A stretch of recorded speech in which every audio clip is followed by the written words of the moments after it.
I won't be giving away any secrets if I said that Mission Impossible films always have at least one big chase sequence, and that the leading actor always does his own stunts, which can lead to added complications for us in sound because it means that stunt and chase sequences often become dialogue sequences.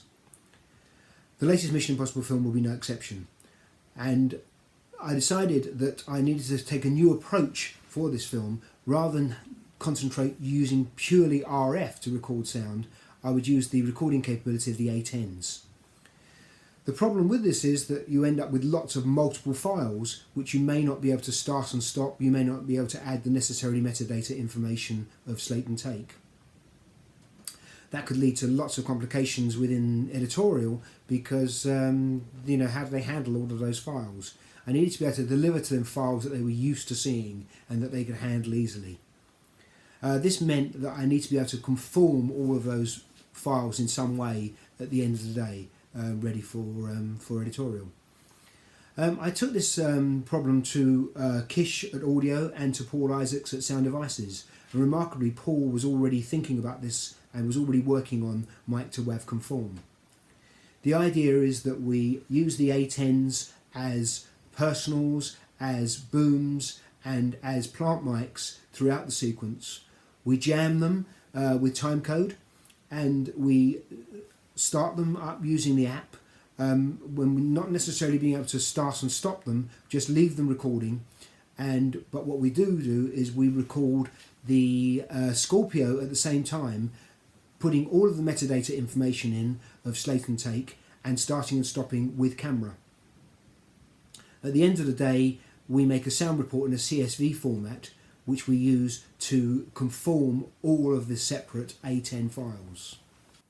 Having copied all my A10 files onto my laptop, I'm now going to convert them and conform them. So I open up Mic2Wav. As you can see, I use 3 separate A10s, with my number 4, my number 5, and my boom. I'm going to drag all of those files into Mic2Wav.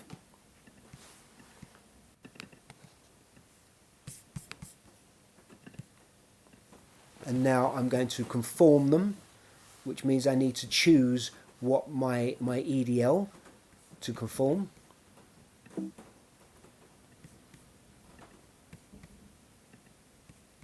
And that's in my sound reports. So here now I'm going to now do convert, and this will now ask me for my destination folder, which I'm going to put as conformed files. As you'll see, it's a fairly quick process to convert each file. There's going to be 15 files here though, which is going to be mono files, and not what editors are used to seeing. They're used to seeing a poly file with all of those separate tracks in. This is something which you may decide to do at the end of the day. I think for me, I will have an assistant do this throughout the day so that we don't get such a build-up of material to do at the end of the day. And this is just another process, much like the DIT have to do, and I think a data wrangler kind of operation that we could do fairly easily, and it wouldn't be too difficult to have an assistant to do this. So we can close Mic2Wav for the moment, and now I'm going to open up here, and here are my conformed files. So as you can see, I've got 15 separate files here from 3 separate takes. I have takes 1, 2 and 3 of the sequences, but of course they are in separate mono files. To make those into a poly file, I open up Wave Agent, and now what I'm going to do, I'm going to drag take 1 of A, and then take 1 of B, and take 1 of C, and I'm going to drag that into Wave Agent.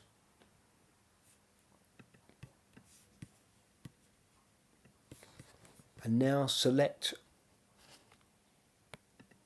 all of those files, and I'm going to combine them. I select Manual, and I select where I want to put them. I want to go on to tracks 1, 2 and 3. A destination file name, which we know is going to be the slate number, which in this case I called boat test 1, and it is take 01.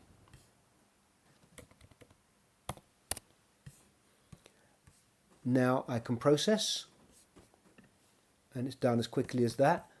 We can now look into the poly files,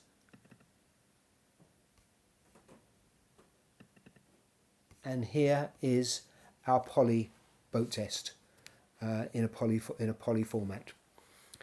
The next thing I'm going to do is to open up Wave Agent again.